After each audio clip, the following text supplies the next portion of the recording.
Hello, and welcome to the last episode of TaliHanan. This video is about how to practice safe and open communication with your family and provide local organizations you can reach out to. A quick preface: these tips are intended for family members who are safe to be around, want to reconcile, and are open to discussing mental health topics. We emphasize this as having discussions about enmeshment can bring up past issues, which may escalate to psychological harm.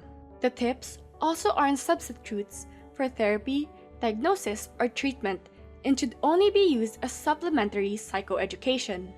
That's why, if your family does plan to address unhealthy family patterns, it needs to be with a trained family psychologist. So now that that's covered, let's move on to practical tips on how to safely and openly communicate with your family. Number 1. Examine your motivations. Before the conversation begins, it helps to pause and ask yourself, why do I want to address enmeshment with my family? This allows you to know what you need, what issues bother you, and see where your feelings come from. In turn, it enables you to request what you want and see where you can find a compromise with the other person. Number 2. Identify what you need to feel safe before, during, or after a conversation.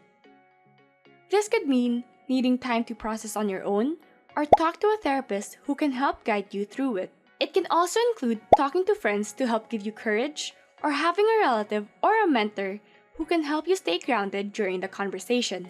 Number 3. Do you have any personal issues to be addressed prior to the discussion? As mentioned previously in the last episode, intense emotions like anger, hurt, or immense sadness can warp how we view a situation.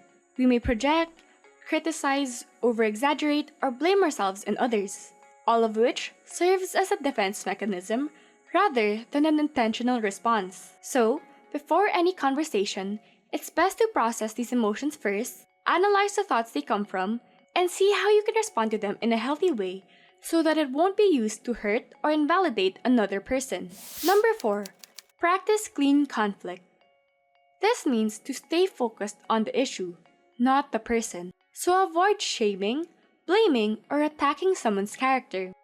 The goal should be to make space for both parties to express one's needs without emotionally harming the other. This is so you can calmly make rules on what is and what is not allowed in the relationship. Number 5. Be aware of individual expectations. As mentioned in factors, family members will have different lived experiences that shape their expectations of what a healthy dynamic looks like. So even when we request for certain changes, know that it could always be rejected, and it's not always invalidation or defensiveness. There are many valid reasons. Sometimes it's fundamental, like differences in beliefs, priorities, or morality.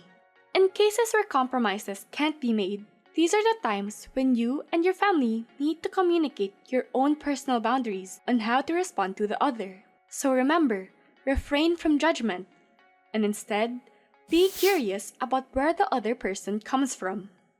Lastly, community resources. Since our time is limited, we'll only be providing a quick overview of organizations for your reference.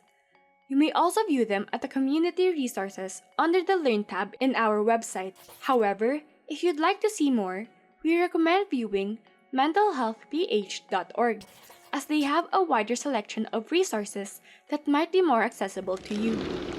Hey there! You've reached the end of the video series. This video series was made in partial fulfillment of the requirements for College of St. Benilde's Multimedia Arts Capstone 2. If you have any questions, thoughts, or suggestions on the video, let us know down in the comments. We're also available on Facebook, Instagram, and our email at talihanan@gmail.com. And finally, to our professors, experts, counselors, friends, family, and former groupmates, we couldn't have finished this project without your support. Thank you.